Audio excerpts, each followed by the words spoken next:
Hi folks, we've got new guns, we've got new attachments, so what better time than now to come up with some new loadouts to take us through Season 5 and beyond. I've used my real experience of in-game using the guns and combined that with crunching the numbers on TrueGameData.com to come up with the 4 best loadouts available to you. I've meticulously paired each primary with a secondary so that no matter what situation you're in, whether that's big map or resurgence, whether that's sniping or that's an AR, you're going to have the best loadout for the situation you're in. I've even thrown in an extra couple of little side dishes to mix things up as well. So with all that being said, let's get into it.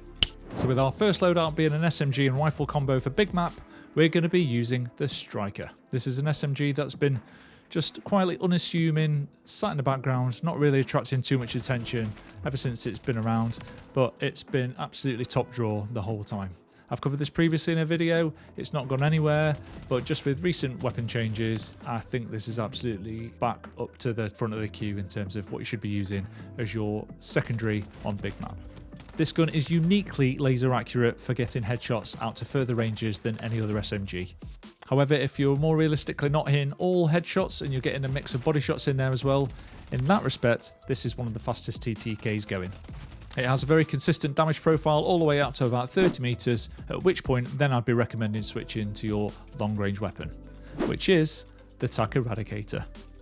The Eradicator was one of the very first guns in Warzone. Indeed, it was one of the first guns I did a video on, so it's got a little bit of a special place for me. It had a little bit of a slow TTK for a little while, but with some of the new attachments added in and some buffs specifically to this weapon, this is absolutely the AR for big map. Under 30 meters, I'd probably keep your Striker out, but beyond that, this probably has the fastest achievable TTK with any rifle variant. It's got very little horizontal recoil, a very uniform vertical recoil pattern, and what's more than that is it's got one of the usual Warzone cheesy things where if you stick it into semi-auto, it changes the damage profile, and this thing has a disgusting headshot damage profile. I wouldn't recommend doing that at enemies charging you down from like 10-15 meters away, but if you want to take somebody off a head glitch a little bit in the distance and they're not paying attention, or for those really long shots, that's definitely the way I would use this gun. On to loadout 2. What do we do if we want to snipe on big map these days? Well, fortunately, we have the ultimate sniper support weapon just come into the game, the STG-44. This thing is the most disgusting gun up to about 35 meters. It will basically beat anybody if you land your shots with this, which isn't hard because it's very, very accurate.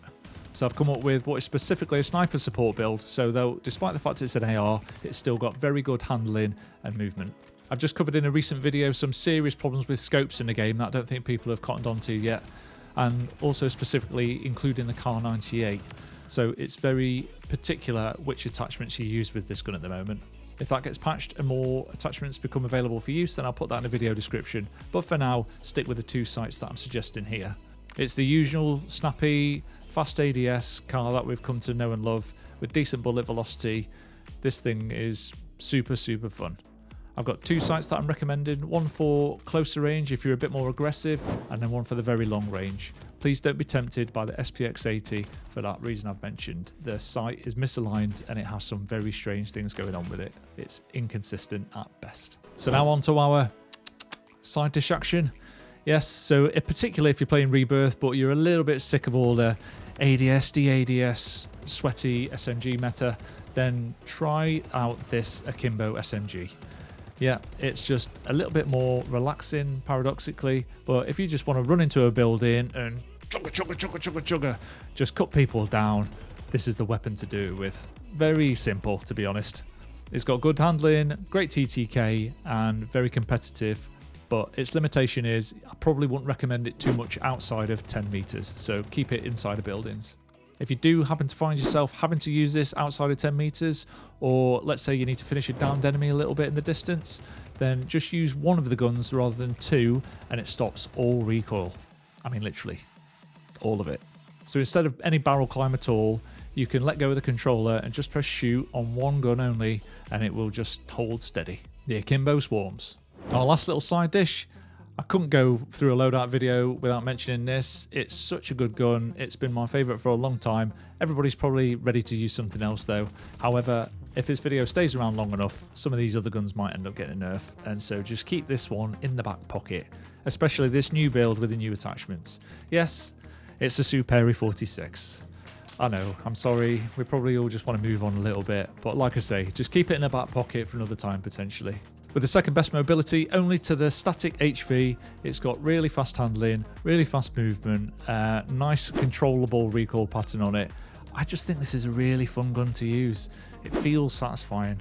I would definitely go back to using this gun at some point, but we'll just park it for now while we give the other stuff a go. On to loadout 3 for our first Resurgence loadout.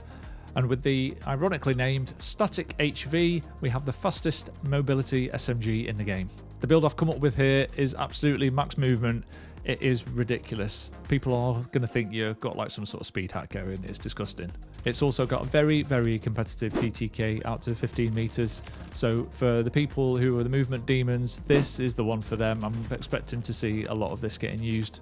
If you can land headshots in particular up to that 15 meters, which is very achievable, I think it becomes a little bit more skillful beyond that. And so I'll probably go for the body shots.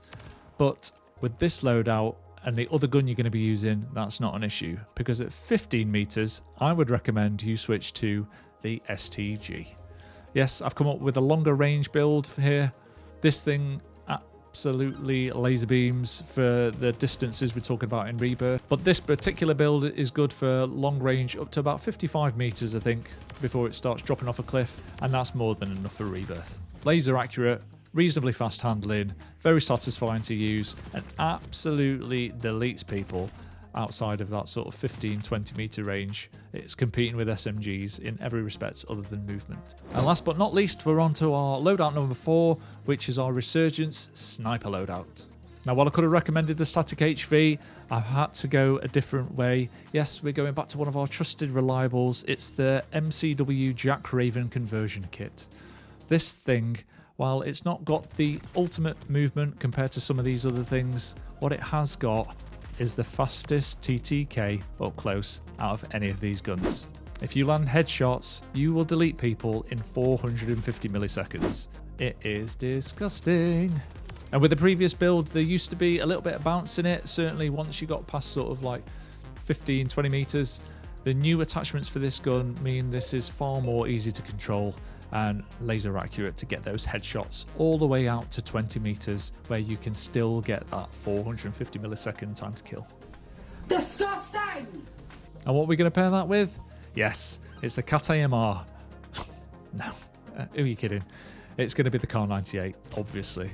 The Kar 98 is just absolutely dominant in every respect. Fastest handling, great follow-up shot ability, 2 shots to the body, 1 shot to the head. I mean, this thing is just so far head and shoulders above all the other sniper rifles. There is no reason to use anything else, unfortunately. I've come up with a slightly different build for Resurgence. It's not got quite the same one-shot headshot distance range as the Battle Royale build earlier, but this thing is even faster handling. If you're sniping on Resurgence, you've probably got that extra aggression in your playstyle anyway, and so you'll probably appreciate that extra snappiness and movement speed. Well, that's it, folks. 4 loadouts to cover every single situation in the game. I hope you found this useful, and I'll catch you back at the channel soon.